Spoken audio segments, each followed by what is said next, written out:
ভেনেজুয়েলার president Maduro আটক হওয়ার আগে ডেলসি ও জর্জ রদ্রিগেজ যুক্তরাষ্ট্রকে সহযোগিতার আশ্বাস দিয়েছিলেন।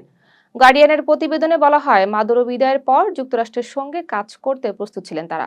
কাতার ছিল গোপন আলোচনার মধ্যস্থতাকারী। বিষয়টি নিয়ে হোয়াইট হাউস কোনো মন্তব্য করেনি। ইরান সতর্ক করে জানিয়েছে, তাদের উপর হামলা হলে তা সর্বাত্মক যুদ্ধ হিসেবে বিবেচিত হবে। যুক্তরাষ্ট্রের নৌবহর মধ্যপ্রাচ্যে পৌঁছানোর প্রেক্ষাপটে এই হুঁশিয়ারি দেওয়া হয়। ইরান সর্বোচ্চ সতর্কতায় রয়েছে বলে জানানো হয়েছে। ট্রাম্প আশা প্রকাশ করেন সংঘাত এড়ানো যাবে। কানাডা গোল্ডেন ডোম প্রকল্প প্রত্যাখ্যান করায় দেশটির তীব্র সমালোচনা করেছেন ডোনাল্ড ট্রাম্প। তিনি দাবি করেন, যুক্তরাষ্ট্রের নিরাপত্তা সহায়তা ছাড়া কানাডা টিকতে পারবে না। চীনের সঙ্গে ঘনিষ্ঠতা বিপজ্জনক বলেও মন্তব্য করেন। ডব্লিউএফ এর বক্তব্যকে কেন্দ্র করে এই উত্তেজনা। নিউজিল্যান্ডে ভূমিধসে নিখোঁজ 6 জনের কেউ বেঁচে নেই বলে আশঙ্কা করা হচ্ছে। ভারী বৃষ্টির কারণে উদ্ধার অভিযান স্থগিত করা হয়েছে। নিহতদের মধ্যে 2 কিশোরও রয়েছেন। প্রধানমন্ত্রী ঘটনাস্থল পরিদর্শন করে গভীর শোক প্রকাশ করেন। যুক্তরাষ্ট্রের সামরিক বাহিনী সন্দেহভাজন মাদক পাচারকারী নৌকায় হামলা চালিয়ে 2 জনকে হত্যা করেছে। অপারেশন সাউদার্ন স্পিয়ারের আওতায় এই অভিযান পরিচালিত হয়।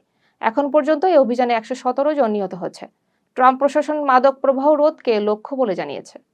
মিয়ানমারের বিয়ের অনুষ্ঠান ও শেষকৃত্যে বিমান হামলায় অন্তত 27 বেসামরিক মানুষ নিহত হয়েছেন। কাচিন রাজ্যে জান্তা বাহিনীর হামলায় নারী ও শিশুরাও নিহত হন।